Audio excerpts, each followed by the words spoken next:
Coffee पर Kurukshetra show में मेहमानों द्वारा व्यक्त की गई राय और कमेंट्स उनके निजी विचार हैं। मेहमानों की राय को इंडिया टीवी या शो के होस्ट की राय ना मानी जाए। इंडिया टीवी का मकसद किसी भी व्यक्ति या वर्ग की भावना को ठेस पहुंचाना नहीं है।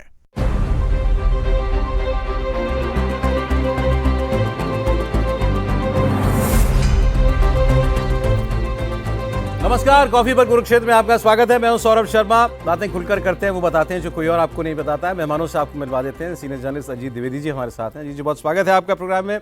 आलोक मेहता जी आ चुके हैं। सर नमस्कार, स्वागत है आपका। और इंडिया टीवी के पॉलिटिकल एडिटर देवेंद्र पराशर आए हैं कई दिनों के बाद। लग रहा है आप इसी में खबर में लगे हुए थे पूरे टाइम।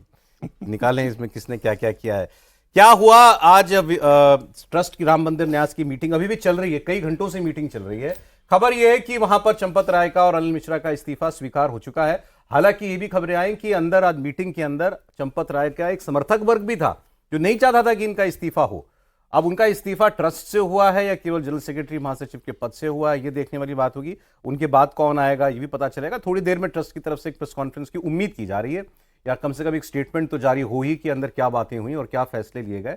फैसले केवल ये नहीं कि किसका इस्तीफा हो गया या किसकी नियुक्ति आगे देखेंगे, बल्कि ये कि आप उस सिस्टम को ठीक करने के लिए आप लोग क्या कदम उठा रहे हैं वीएचपी की तरफ से और न्यास की तरफ से। क्या कोई ऐसे स्ट्रॉन्ग स्टेप्स उठाए जाते हैं जिससे लोगों का भरोसा थोड़ा सा फिर से कायम हो। तो ये सारी बातें हम आज करेंगे और इंतजार करेंगे उस प्रेस कॉन्फ्रेंस का। देवेंद्र, पहले आप क्योंकि आपने इस खबर को काफ़ी नज़दीक से डीपली फॉलो किया है, आज की इस मीटिंग से हम ज़्यादा से ज़्यादा क्या उम्मीद कर सकते हैं। इस्तीफा तो हो गया, ये खबर आ गई, इसके अलावा क्या। जैसे एक उम्मीद ये की जा रही थी कि शायद दो नाम भी आ जाएं उनकी जगह पे, जैसे इस्तीफा स्वीकार हो उसके बाद का, लेकिन उस पर क्लैरिटी बिल्कुल नहीं आ रही थी। संभव है कि आज वाले में इस्तीफा स्वीकार हो और फिर उसके बाद ये दिखाने के लिए कि भाई अगर नाम आपने पहले ही तय कर लिया है तो फिर इस बैठक को बुला के इस्तीफा स्वीकार करने का क्या मतलब था। ठीक बात है।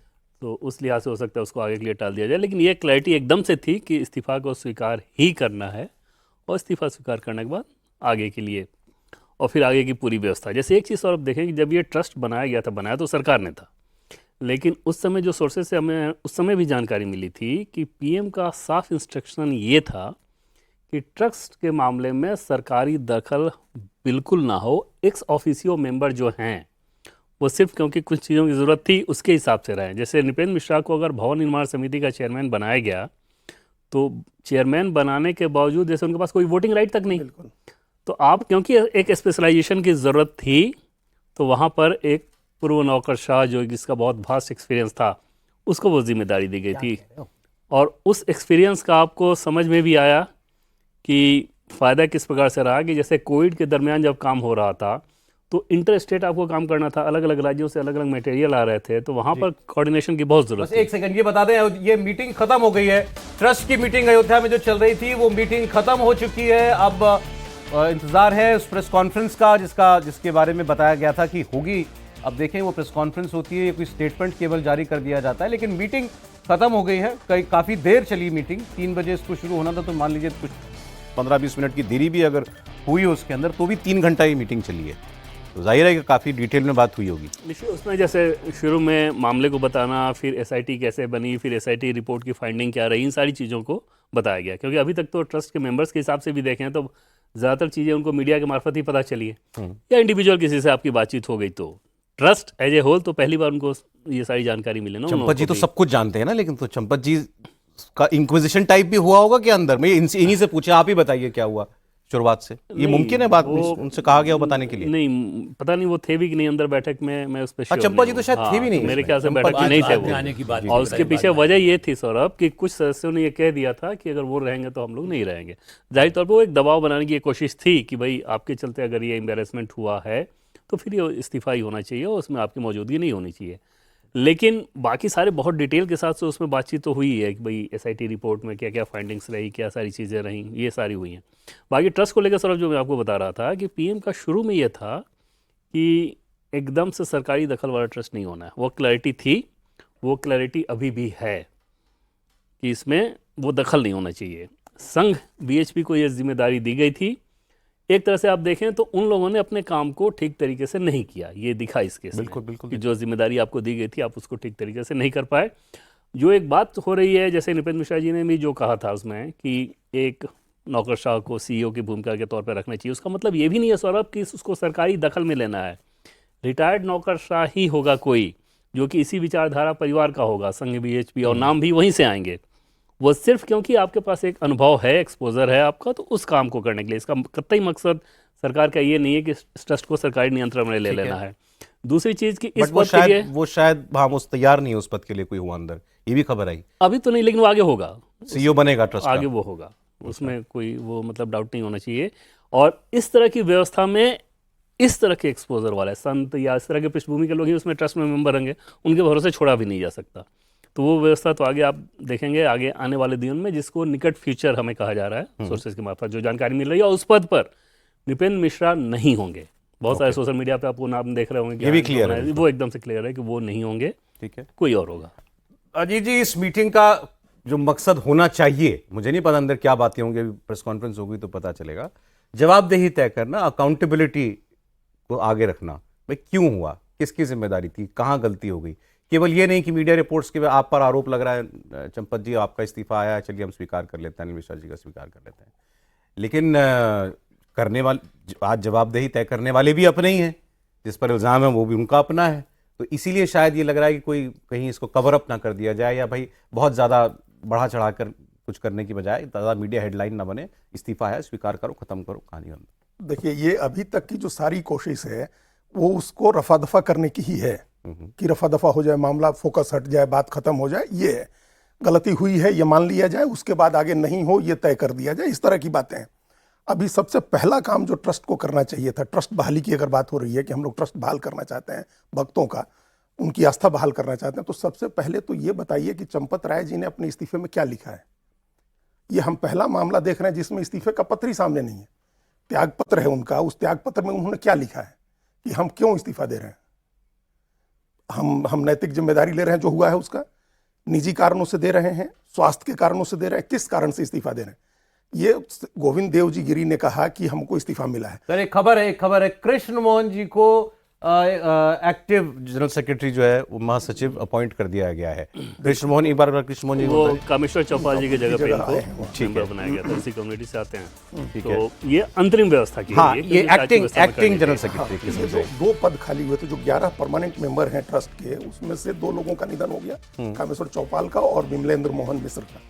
तो विमलेंद्र मोहन मिश्र की जगह कोई रिप्लेसमेंट नहीं आया, राजा अयोध्या। हाँ, और ये ट्रस्ट में पहले से कहा हुआ है कि एससी की जगह एससी ही आएगा, तो कामेश्वर चौपाल की जगह कृष्ण मोहन जी लाए गए थे और उन्होंने ही एफआईआर दर्ज किया। जब ये मामला सारा हुआ अयोध्या पुलिस में, कृष्ण मोहन जी ने एफआईआर दर्ज की। तो पहला तो एक इंटरिम व्यवस्था करनी थी, चूंकि अब चंपत राय हट गए महासचिव पद से, तो डे टू डे की व्यवस्था कौन देखेगा, ऑपरेशनल इंचार्ज कौन होगा ऑपरेशंस का।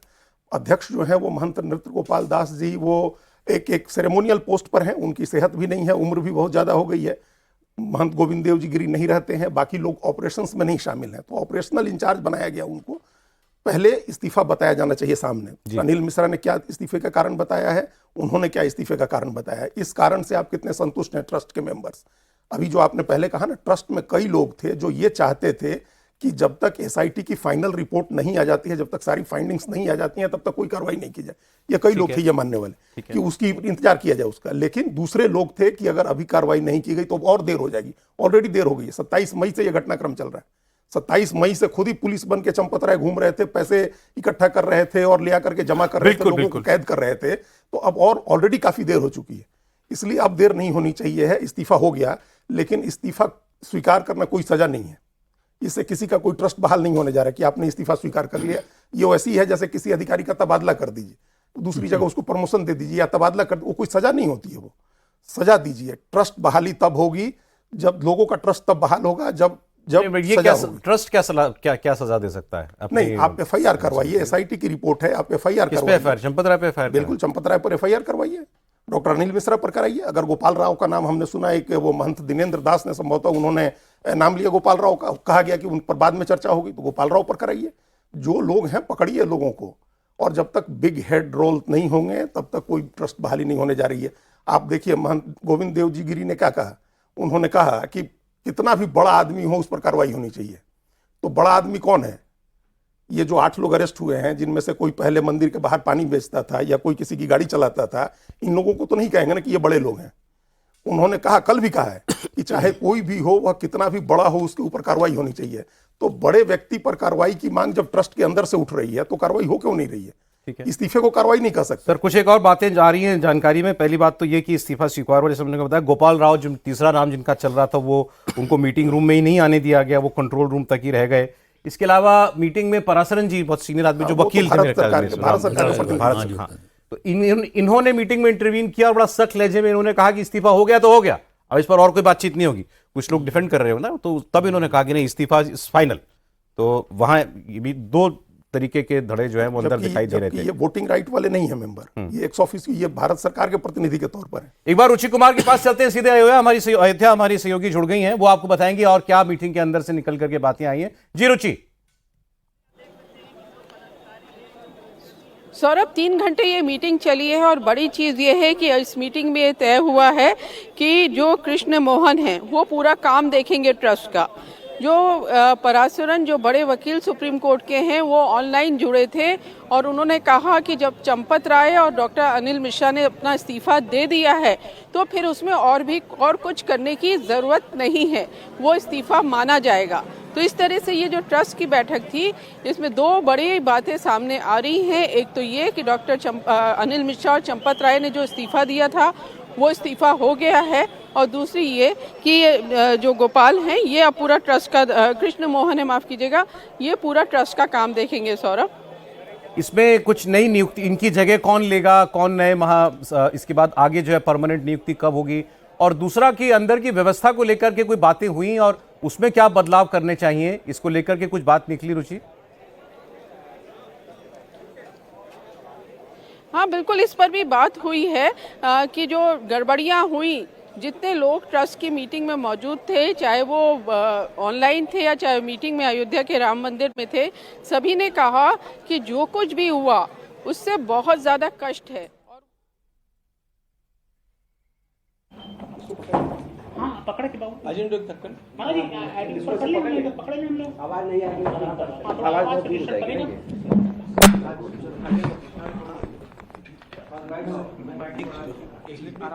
ये जो कोषाध्यक्ष है गोविंद गिरी जी महाराज, वो हैं। प्रेस कॉन्फ्रेंस में वो 3 दिन रहूंगा, ये भी कहा है कि मैं डिटेल बताता रहूंगा। चलिए, तो अब प्रेस कॉन्फ्रेंस होने जा रही है, पता चलेगा कि मीटिंग में और क्या बातें हुई। चंपत राय का इस्तीफा जो है, उन्होंने क्या कहते हुए इस्तीफा दिया है, अपना जिससे स्वीकार किया गया। अनिल मिश्रा ने क्या कह के इस्तीफा दिया है, और क्या चर्चा की गई है, तंत्र में कहाँ कमी पाई गई है, ये भी देखना होगा कि ट्रस्ट में लोग बने रहेंगे क्या। हाँ, क्योंकि इस्तीफा केवल पोस्ट से हुआ है या ट्रस्ट की मेंबरशिप से इस्तीफा हुआ है। बहुत से लोग कह रहे हैं कि वो उनको हटाया भी नहीं जा सकता। नहीं, ट्रस्ट से हटाने का एक प्रोसेस है, वोटिंग होगी, 2/3 मेंबर चाहिए होगी। हाँ, हटा सकते हैं, वहाँ से आप नहीं कर सकते। नहीं, आजीवन है ना, उसमें समस्या है। नहीं, आजीवन सहजता है ना, अगर मेंबर, अगर 2/3 मेंबर उनको हटाना चाहे तो हटा, वो हटा सकते हैं। आपदामपहर्तारं दातारं सर्वसंपदां लोकाभिरामं श्रीरामं भूयो भूयो नमाम्यहम्। भगवान श्री राम लला के इस विशाल मंदिर के निर्माण के अत्यंत आनंददायी पर्व के पश्चात आज एक असाधारण स्थिति निर्माण हो गई, और उस असाधारण स्थिति में हम सभी लोगों ने ये निर्णय किया कि न्यास की जो बैठक हमारी 11 जुलाई को होना तय था, उसे हमने 6 जुलाई को ही जितना जल्दी हो सके उतना जल्दी सोच करके और लघु सूचना पर आज उसको संपादित किया। इस बैठक में हमारा पूर्ण कोरम बड़ा अच्छा रहा। पूज्य अध्यक्ष महोदय हमारे महंत नृत्य गोपाल दास जी महाराज, स्वयं पूज्य शंकराचार्य जी महाराज, युग पुरुष परमानंद जी महाराज, हमारे पेजावर के विश्व अयोध्या के कलेक्टर साहब शशांक त्रिपाठी जी, इतने सब लोग उपस्थित रहे। और श्रीमान, नहीं, एक नाम और जोड़ना चाहिए मुझे, निर्मोही अखाड़े के पूज्य संत दिनेश जी महाराज, ये भी उपस्थित थे। दिनेश चंद्र जी महाराज, दिनेंद्र जी महाराज, ये सब उपस्थित थे। और इस ट्रस्ट को निर्माण जिन्होंने किया, उसका लेखन करने वाले हमारे 99 वर्ष के वृद्ध के पराशरन जी पूरे समय तक ऑनलाइन उपस्थित थे। इसलिए यह अत्यंत महत्वपूर्ण बैठक पूरे कोरम के साथ सबको साथ लेकर के और दीर्घकाल चली और संपन्न हुई। हम सबको सबसे बड़ा दुख ये था कि जिस परिस्थिति का सामना आज पूरे समाज को करना पड़ रहा है वह अत्यंत वेदनादायक है। भगवान श्री राम लला का मंदिर 500 वर्षों के अत्यंत बड़े संघर्ष के पश्चात, अनगिनत बलिदानों के पश्चात बना। इसके लिए लोगों ने अपने प्राणों की परवाह नहीं की, अपने करियर की परवाह नहीं की, परिवारों की परवाह नहीं की। और उस मंदिर के बनने के पश्चात यह जो यहाँ पर चढ़ावा चोरी का कांड हुंडी के दान पात्रों के क्षेत्र में गिनती के समय हुआ है, यह हम सब लोगों के लिए अत्यंत लज्जाजनक स्थिति है। हम सब लोग इससे आहत हैं, हम दुखी हैं। चोरी कितनी छोटी हुई और कितनी बड़ी हुई ये बात हम लोगों के लिए बाद में आती है। पहले इस प्रकार का वातावरण यहाँ पर हुआ, इसी से हम आहत हैं। किंतु जो है वो हम सब लोगों के सामने है और उसका विचार करना हम लोगों का कर्तव्य होता है। इसलिए हम लोग नियत तिथि के भी कुछ दिन पहले आज बैठ करके गहन चिंतन में डूब गए, दुख में डूब गए।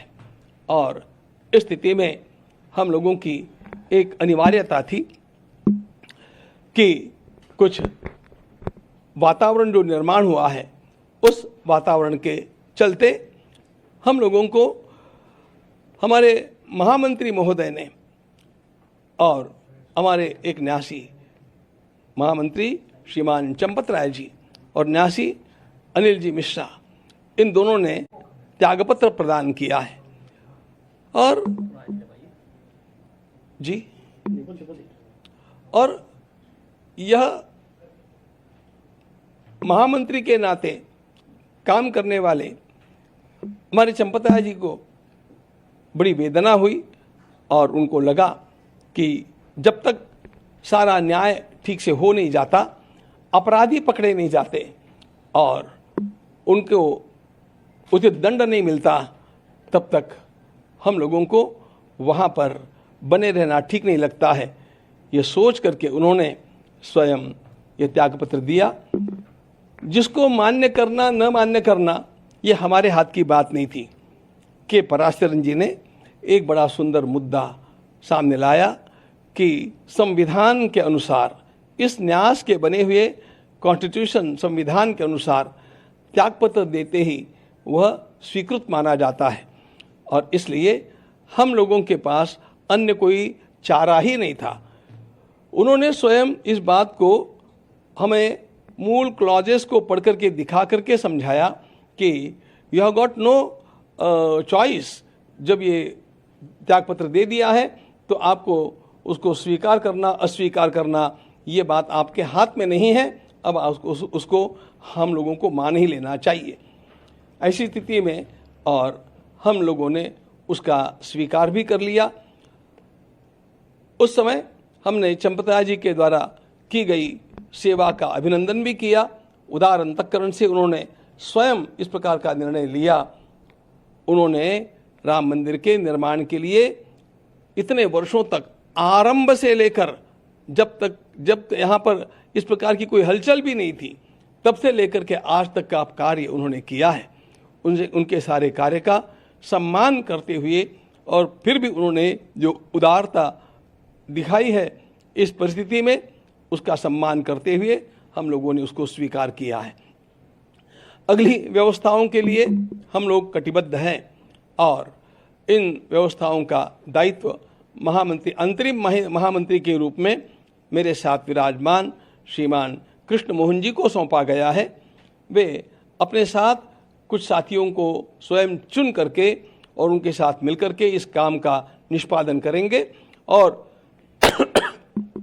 उनका ज्ञान और उनकी पार्श्वभूमि और उनका स्वच्छ दृष्टिकोण, इसको देखते हुए हमारा विश्वास है कि वे इन सारे कामों को अत्यंत कुशलता के साथ संपादित करके रहेंगे। हम लोगों को आप लोगों के सामने यह भी बात बतलानी है कि प्रसार माध्यमों में जो कुछ बड़ा बड़ा हवा सामने खड़ा करके कहा जा रहा है वह कितना सत्य है, इसको समाज को जानना चाहिए। झूठ मूठ की अनेक बातें अनर्गल प्रलाप करते हुए अनेक प्रसार माध्यम हम लोगों के सामने रखते हैं और झूठ का प्रचार करते हैं। इस बात से समाज को सावधान हम करना चाहते हैं। हमें कहा जाता है कि वहाँ पर केवल दान पात्रों में चोरी नहीं हुई, तो अनेक अच्छे अच्छे पदार्थ जो दिए गए, अनेक वस्तुएं जो प्रदान की गई, वे भी कहाँ गुल हो गई, वे कहाँ चली गई। उन सारी वस्तुओं का रजिस्टर हम लोगों ने आपके सामने आपको दिखाने के लिए लाया है। हम आपको दिखाएंगे और वे सारी वस्तुएं जिनका वर्णन आता है, वो रामायण की पुस्तक कहाँ है और वो हमारे काकभूषुंडी जी महाराज कहाँ हैं, वो गले का हार कहाँ है और वो पादुकाएं कहाँ है, इन सब को हम आज आपके सामने यहाँ पर रख करके दिखाने वाले हैं। और उसके साथ साथ ये भी बतलाना चाहते हैं कि इस प्रकार की 2800 वस्तुओं का रजिस्टर हम लोगों के पास उपलब्ध है और वे सारी वस्तुएं सुरक्षित हैं।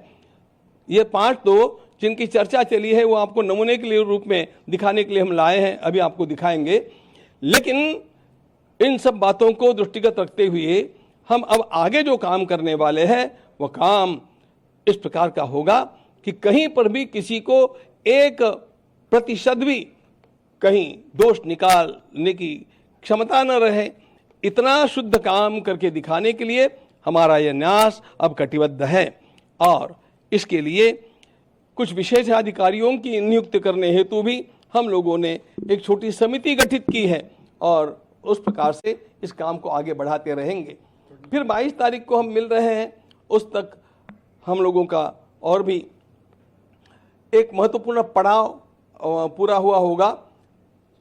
हम समझते हैं कि तब तक एसआईटी की फाइनल रिपोर्ट हमारे सामने आ जाएगी, तो इन सब का विचार करने के लिए और कुछ न्यासियों की नियुक्ति करने के लिए फिर 22 तारीख को हम लोग मिल रहे हैं और उसके समय भी आप लोगों के साथ और मिलकर के बात करेंगे। एक बात हम निश्चित रूप से बतलाना चाहते हैं कि चोरी तो चोरी है और उसमें उसकी जो तलाश करनी है वह एसआईटी कर रही है, शासन का वह काम है।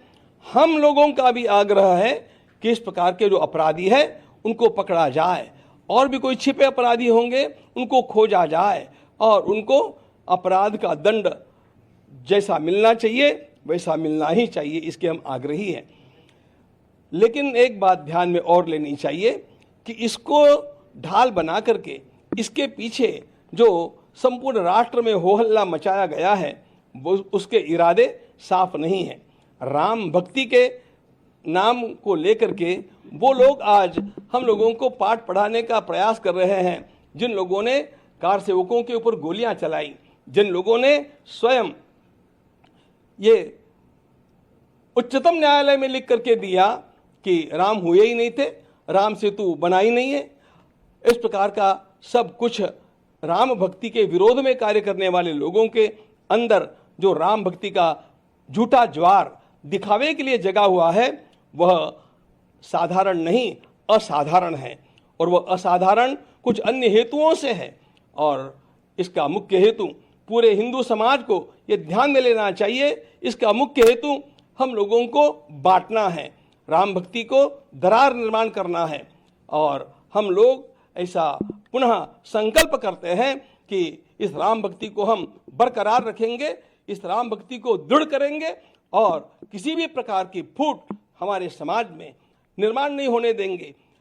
ध्यान रखना मित्रों, मैं सभी राम भक्तों को, कृष्ण भक्तों को, सनातनियों को, हिंदू आस्थाओं को आह्वान करता हूं कि किसी भी प्रकार के इस प्रकार के प्रलाप का विश्वास मत कीजिए। आपको यदि कुछ आपका खोया हुआ लगता है तो आप सीधे ट्रस्ट के कार्यालय में आइए, समय लीजिए, उस वस्तु को देखिए और फिर आप स्वयं इसका निर्णय कर पाएंगे कि कितना झूठ प्रपंच खड़ा किया जा रहा है। ये खड़ा किया जाने वाला प्रपंच केवल हमारी संस्था को बदनाम करने के लिए, राम भक्तों को लांछित करने के लिए और हिंदू समाज में फूट निर्माण करने के लिए है। हम इस प्रकार वह नहीं होने देंगे। इनके इरादे भारत माता के लिए घातक हैं। हम लोग राम राज्य ला करके रहेंगे और उसके लिए अपने को पुनः कटिबद्ध करेंगे, उत्साही नहीं बनेंगे। आप सभी का आह्वान है कि आप सब लोग इस कार्य में धैर्य रखें, धीरज रखना चाहिए। न्याय होगा, अपराधियों को दंड मिलेगा। हमें न्यायालय का विश्वास है और हम अपनी राम भक्ति की धारा को अखंड बहाते रहेंगे और राम भक्ति का ज्वार ऐसा ही उठाते रहेंगे जिससे राम राज्य आएगा। तब तक हम थमने वाले नहीं हैं। आप सभी को, राम भक्तों को मेरा प्रणाम, अभिवादन और आवाहन कि अफवाहों का विश्वास न करें, सत्य की जांच होने तक स्वस्थ रहे, समाज में शांतता का वातावरण रखें। आपको कहीं पर भी कोई भी आशंका है तो सीधे कार्यालय में आकर के उसकी पूछताछ करें, हम आपको उत्तर देंगे। वहां पर आपको यदि कोई वस्तु, आप अधिकृत व्यक्ति है उसको जानने के लिए, तो उस वस्तु को दिखाएंगे और ऐसी 28 वस्तुओं का रजिस्टर हम लोगों के पास है। आप विश्वास, धैर्य रखें, शांति बनाए रखें और अपनी आस्था को अडिग बनाए रखें। भारत माता की जय। जय जय श्री राम। गोविंद देव गिरी जी जो कोषाध्यक्ष हैं राम मंदिर ट्रस्ट के, वो प्रेस कॉन्फ्रेंस करके कह रहे थे कि जो हुआ बड़ा लज्जाजनक है, चोरी हुई है, इसमें कोई शक नहीं है। और चंपत राय ने महासचिव के पद से इस्तीफा दिया था। लेकिन जो बातें और उन्होंने बताई उससे ऐसा लगा जैसे बड़ा दबाव में ट्रस्ट ने चंपत राय का इस्तीफा स्वीकार किया। मैं केवल गोविंद गिरिजी महाराज की बातों की व्याख्या ही कर रहा हूं कि उन्होंने कहा उन्होंने बड़ी सेवा की है, उन्होंने बड़े उदार मन से अपना इस्तीफा दे दिया, हमने उसको स्वीकार, उनका सम्मान करते हुए उसको स्वीकार करने का फैसला किया है। तो ये सारी बातें वो कह रहे थे। इनफैक्ट उन्होंने ये तक बताया कि हमारे पास कोई विकल्प नहीं था सिवाय इसके कि हम उनका इस्तीफा स्वीकार कर लेते। मतलब जैसे विकल्प होता तो डिनाई भी कर देते कि नहीं, आपको इस्तीफा देने की जरूरत नहीं है।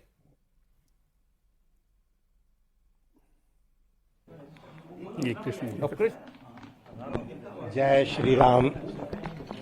मैं कृष्ण मोहन, जय श्री राम। मैं कृष्ण मोहन न्यासी आज इस बैठक में, जिसका विवरण हमारे गुरुजी ने दिया है, उसमें मुझे कार्यकारी, जब तक नए महामंत्री की नियुक्ति नहीं होती है उस समय तक मुझे महामंत्री का दायित्व का निर्वहन करने की जवाबदारी मिली है। इस जवाबदारी के निर्वहन करते समय मेरी कुछ प्राथमिकताएं होंगी। पहली, इसमें जो भी दोषी हैं, इस प्रकरण में जो भी दोषी पाए जाएंगे, हमारा आग्रह रहेगा उन सभी को न्यायोचित ढंग से जो भी उनको सजा मिलनी है मिले। इसके लिए हम बहुत आग्रही रहेंगे। इस प्रकरण में जो हुआ है उससे हम सभी आहत हैं, सभी को कष्ट हुआ है, राम भक्तों को कष्ट हुआ है। अब इस में कहीं न कहीं प्रबंधन और संचालन में कुछ कमियां रह गई थी, जिसका फायदा लोगों ने उठाया। तो मेरा ये पहला प्रयत्न होगा कि वो जितनी त्रुटियां, कहीं जहां कहीं भी लूप होल्स हैं, कहीं छूटा हुआ है, उसको सबसे पहले बंद करना। इस प्रकार की पुनरावृत्ति न हो भविष्य में, इसका मैं पूरा प्रयत्न करूंगा। इस जो समाज में बना है माहौल, उसके कारण हमारे न्यास के ऊपर छवि भी थोड़ी धूमिल हुई है। इसके प्रति समाज के मन में एक प्रकार का अविश्वास का भाव जागृत हुआ है। मेरा ये प्रयत्न रहेगा कि हम सभी लोग, न्यासी लोग मिलकर के ये सब, इस जो छवि हमारी धूमिल की गई है उसको दूर करने के लिए जो भी आवश्यक होगा हम अवश्य करेंगे और इस जो विश्वास को समाज के मन में पुनर्स्थापित करेंगे। बंधुओं, ये जो श्री राम जन्मभूमि में दर्शन करते समय जो दर्शनार्थी देते हैं, दान करते हैं, अर्पित करते हैं, उसका हम जो जो न्यास के एम्स एंड ऑब्जेक्टिव्स हैं उसको ध्यान में रखते हुए उस लक्ष्य की प्राप्ति के लिए जो भी करना है हम उसको उसी को करेंगे और पारदर्शी रूप से करेंगे। सभी को बताया जाएगा बाद में जब हो जाता है, क्योंकि बीच में उस तरफ की जानकारी कुछ प्रोसेस में होता तब न कह करके पूरा जब बन जाता है उसको पूरे पारदर्शी ढंग से इस बात को कहा जाएगा, दिखाया जाएगा, सभी को बताया जाएगा, जिससे कि समाज में हमारे इस न्यास के प्रति जो अविश्वास की जो बात जगी है उसको मैं फिर से पुनर्स्थापित कर सकूंगा, ऐसा मेरा विश्वास है। इसमें आप सभी लोगों का सहयोग लगेगा, सहकार्य लगेगा। साथ में जो मीडिया है उससे भी मेरा निवेदन है कि जो सत्य बातें हैं उसी को प्रसारित करें। कुछ पूछना है, जो न्यास के लोग हैं उनसे, जो अधिकृत लोग हैं उन्हीं से पूछें, आपको सही जानकारी मिलेगी। केवल प्रोसेस होते समय उस बात को नहीं बताता, जब अंतिम हो जाता है तब उस बात को आपके मीडिया में अवश्य रखा जाएगा, आगे भी रखा जाएगा। ये आपको मैं निवेदन करता हूं। तो कृष्ण मोहन जी जो कि अब फिलहाल महामंत्री का पद देखेंगे चंपत राय की जगह, वो कह रहे थे ट्रस्ट के प्रबंधन और संचालन में कमी रही है, लेकिन अब हम उन सारी कमियों को दूर करेंगे और जो भी दोषी हों उनको सख्त सजा मिले, ये हमारा आग्रह रहेगा। राम मंदिर ट्रस्ट के प्रति दोबारा भरोसा पैदा करना ये हमारा लक्ष्य रहेगा। तो ये बातें, और उससे पहले आपने गोविंद गिरी जी महाराज को सुना, क्या इस प्रेस कॉन्फ्रेंस से क्या मैसेज गया, मेरा ये सवाल है। निश्चित तौर पे वो ज़्यादा ये नज़र आएगा, ज़्यादातर लोग इस बात को ये मानेंगे कि लिपापोती करने की कोशिश रही। जैसे आप ये कह रहे हो कि लज्जाजनक है, चोरी हुई है, उसके बाद फिर आप दूसरे शब्दों का भी इस्तेमाल कर रहे हैं कि प्रपंच फैलाया जा रहा है, ये किया जा रहा है। दूसरी चीज़ और, अब जैसे वो कह रहे हैं कि किसी को मन में कोई डाउट हो तो आप आकर ट्रस्ट से बात कर लें। अरे कम से कम आज जब स्टेटमेंट जारी कर रहे थे तो आज ही मीडिया को बुला के सवाल ले लेते ना। नहीं, इतना ही नहीं, अगर आप जानकारी के अधिकारी होंगे तो आपको जानकारी दी जाएगी। हाँ। ये भी कहा गया। ऐसे नहीं हम कुछ भी बता देंगे आपको। और जो उन्होंने कहा कि चंपत राय जी ने बड़े उदार अंतःकरण से स्वयं फैसला किया इस्तीफा देने का, उन्होंने बहुत सेवा की है और हमारे पास कोई चारा नहीं था कि उनका हम इस्तीफा स्वीकार ना करते तो कुछ और करते। और सम्मान देखिए, जो एक अभी जब तक कोई फैसला नहीं आया, SIT की रिपोर्ट नहीं आई, ऐसी स्थिति में ये कहना कि साहब सम्मान और बड़ा सेवा, मैं तो बार बार यही कहता हूँ कि भाई रावण ने शिव की सबसे ज़्यादा पूजा की थी तो क्या करते, रावण को कोई सज़ा नहीं होना चाहिए थी। ये जो इस तरह का, इससे जनता में जो भावना है आस्था इस स्टेटमेंट से, इसके बजाय चाहे वो विज्ञप्ति जारी कर, उन्होंने इतना कह दिया, सिर्फ इतना कहा है कि हमने चंपत जी का इस्तीफा नैतिक आधार पर स्वीकार किया, केवल, बिल्कुल कोई उनकी कमी नहीं हमने पाई, लेकिन चूंकि वो महासचिव थे, महामंत्री थे, इसलिए नैतिक आधार पर इस्तीफा दे दिया उन्होंने और हमारे पास कोई विकल्प नहीं था, स्वीकार कर लिया। इसमें तो तारीफ की है उनकी। हाँ, तारीफ ही की है, क्योंकि देखिए जब तक सारा देश या सारे जो उनके साथ के लोग भी यही कहते हैं कि साहब हम वहाँ काम कर रहे थे, ये हुआ। इस्तीफे की डिटेल्स तो चलिए बाद में, जो भी इस्तीफे में 4 ही लाइन लिखा होगा इस्तीफा देता हूँ बस, चूंकि वो एक नैतिक दृष्टि से या मजबूरी भी थी। लेकिन मुझे ऐसा लगता है कि इस तरह के जो पूरी बैठक है, इसका एक जो मैसेज जाना चाहिए वो एक अलग विपरीत मैसेज जा सकता है। क्योंकि आप ये कहें कि आप ठीक है, इस पर नहीं, हम पारदर्शिता नहीं करेंगे, हम जो कुछ कर रहे हैं ठीक है, जो भी कुछ शंका करता है वो मतलब बिल्कुल पापी है। देखिए, जबकि महेंद्र कृष्ण गोपाल दास जी ने कहा था कि महापाप है, नृपेंद्र मिश्रा जी ने कहा था लूट है। इसी दृष्टि से आज की बैठक से अपेक्षा ये थी कि भाई कहा जाए कि जो भी है, यदि इन पर भी है, चंपत राय पर भी, तो इसकी बाकायदा पूरी जांच होकर के यदि ये दंडित किया जाएगा। एक लाइन होती, भाई नहीं होता तो निरपराध आप घोषित करते ना। कितने भाई, आप चाहे हवाला कांड हुआ हो, दूसरे कांड हुए, तो आदमी इस्तीफा देता है, उसके बाद कहते हैं भाई हम इससे जब मुक्त हो जाएंगे। अदालत में अभी तक उनके बारे में मामला दर्ज करने की बात ही नहीं हो रही है। SIT पर छोड़ दिया गया, SIT अपना जांच करेगी। नहीं, और फिर सर मेरा सवाल ये भी है कि अगर आज वो ये कह रहे हैं कि चंपत राय जी का इस्तीफा हमको दबाव में स्वीकार करना पड़ा, ये मतलब हुआ ना सर कि हमारे पास, हमें बताया गया कि आपकी कॉन्स्टिट्यूशन में अगर इस्तीफा दे दिया गया है तो स्वीकार करना ही पड़ेगा। तो फिर आज के लिए इंतजार क्यों करना पड़ा आपको? उन्होंने तो इस्तीफा दे दिया 20 दिन पहले, उसी दिन स्वीकार कर लेते आप, खत्म हो जाती बात, उसी दिन वो पद से हट जाते। देखिए, वो तब से लेके अब तक मंदिर में है। बिल्कुल ठीक बात है। और इस्तीफे को लेकर के ये पहले से हम लोगों ने भी बाई लॉज देख लिए थे इसके। इस्तीफा होता है तो उसमें वोटिंग की जरूरत नहीं होती है, इस्तीफा स्वीकार हो जाता है। हटाना है तो वोटिंग की जरूरत है। इस्तीफा हो गया, स्वीकार हो गया। अब सबसे पहली बात और बड़ी बात आप ये बताइए कि चोरी की या नहीं की वो बाद में होगा, कार्य अक्षमता तो आपकी प्रमाणित हुई है ना, बिल्कुल ही। आप अक्षम साबित हुए हैं, आपको जो उत्तरदायित्व था उसका निर्वहन आप नहीं कर सके हैं, तो ये क्या कोई छोटा मोटा अपराध होता है कि तो कृष्ण मोहन जी ने अभी बोला कि ट्रस्ट के संचालन और प्रबंधन में कमियां थी। तो किसकी वजह से कमियां थी? जो ऑपरेशनल इंचार्ज होगा उसी की तो कमी होगी। देखिए, एक्स ऑफिसियो मेंबर्स हैं, उनकी कोई भूमिका नहीं होती है डे टू डे के काम में। अध्यक्ष जो थे महंत नृत्य गोपाल दास जी हैं, उनकी कोई भूमिका नहीं है, उनकी सेहत भी नहीं है, उम्र भी नहीं है। कोषाध्यक्ष है महंत जो गोविंद देव जी गिरी, वो रहते नहीं है अयोध्या में। तो जो ऑपरेशनल पार्ट था, जिसके जिम्मे पूरे ऑपरेशंस की जिम्मेदारी थी, वो चंपत राय थे, और उन्होंने अपने साथ एक ट्रस्टी जिसको सारी जिम्मेदारी दे रखी थी, वो अनिल मिश्रा थे। तो इन लोगों के ऊपर जो उत्तरदायित्व था उसका निर्वहन करने में गलती हुई है, कमी हुई है, और वो कार्यक्षम साबित हुए हैं। तो इसके लिए क्या पनिश कर रहे हैं आपको? आपके ऊपर जो जिम्मेदारी थी उसमें आप फेल हो गए, तो ये कोई मामूली बात है?